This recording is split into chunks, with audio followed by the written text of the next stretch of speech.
Welcome to my unboxing and first look at the Orion Pro ROG gaming headset from ASUS. Well, I mean, it makes sense that it's from ASUS because it is Republic of Gamers.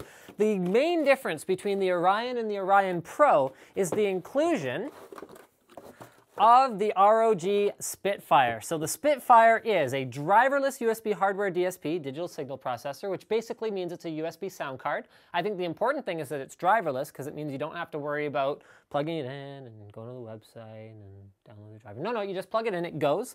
Easy access, immersive 7.1 virtual surround. I'm actually, okay, if you must have surround, personally, I prefer just leaving the headphones in stereo mode, but if you want surround effects, I do prefer virtual surround to actually putting more speakers inside headphones. If you're gonna run real speakers, then yeah, you probably want dedicated surround speakers. But for headphones, the speakers are so close, the drivers are so close to your ear, you're not gonna get the same effect that you get from surround speakers from headphones anyway, and you end up with these tiny little drivers that aren't capable of producing the deep sounds that you want for movies, gaming, music. I mean, basically, drivers that aren't capable of producing deep sounds, you pretty much don't really want them. So the first thing we find inside, because this is the Pro version, is the Spitfire itself, and I'm trying really hard to remove the packaging there. So it comes with a braided cable and a USB connector, and then it just has on the other end a microphone in and a headphone out port. So you could actually use the Spitfire with anything you wanted. You could even change up the headphones you're using. I really like this approach because it drives me crazy when manufacturers lock you into buying an analog headset or a USB headset. This is elegant because it doesn't cost them that much more. It does cost a little bit more to terminate the ends and then do this and do that, but it gives you that flexibility. Maybe you really like this. Maybe you upgrade your Orion Pro to a Sagittarius Pro, or I don't know what's coming in the future, but maybe you upgrade it. Maybe you want to keep using this. There you go. So on here, there's an FPS mode button, a surround button, as well as an amp button. So that gives you hardware access to whatever functionality you might need on the Spitfire. So let's move on to the headphones themselves. And before we do that, let's have a look at this. What the heck is this? Hopefully they say something about what this is. It appears to be, I have no idea, we'll be back.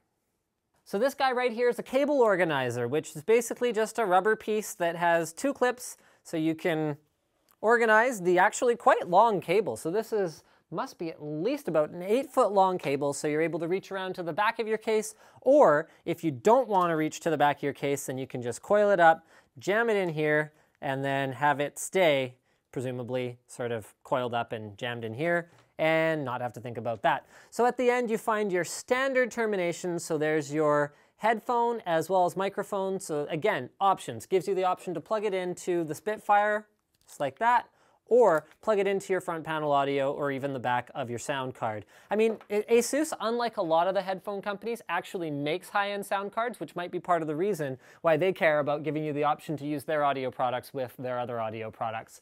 So now let's get into the headset itself. The top has a nice big cushion on it. This is refreshing to see. It goes all the way from here to here and is quite soft, although the foam inside here doesn't seem to be quite as thick or supple as the foam on the ear cups themselves. So that's a memory foam ear cup. You can clearly tell from how squishy and soft it is and how long it takes to retract. However, to sort of to perfect the fit of these headphones, I would have preferred to see some rotation this way. They do go up and down, but the only rotation side to side here is from the metal pieces here having a little bit of flex in them. I wouldn't have minded seeing some actual rotation. They have a very striking looking ROG logo on the side of each of the ear cups. Looks very, very nice, and I mean, as always, all ROG stuff looks so sharp with a mixture of glossy metal, matte plastic, and red accents. Even the microphone looks just like boss. And I love retractable microphones. So hold on, more on the retractable microphone in a moment.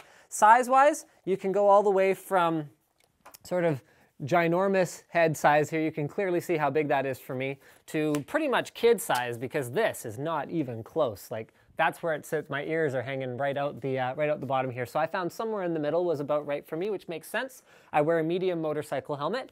The retractable mic is, as I said before, awesome. I love retractable mics. It means you can wear it somewhere when you're out and about without looking ridiculous. And hold on a minute. There we go. and it's got a flexible sort of snake wire thing on it so that you can position it exactly where you need it next to your mouth. Actually, my understanding is the corner of your mouth is where it's supposed to sit. I think that pretty much wraps things up. Thank you for checking out my unboxing and first look at the Orion Pro from ASUS. Don't forget to subscribe to Linus Tech Tips for more unboxings, reviews, and other computer videos.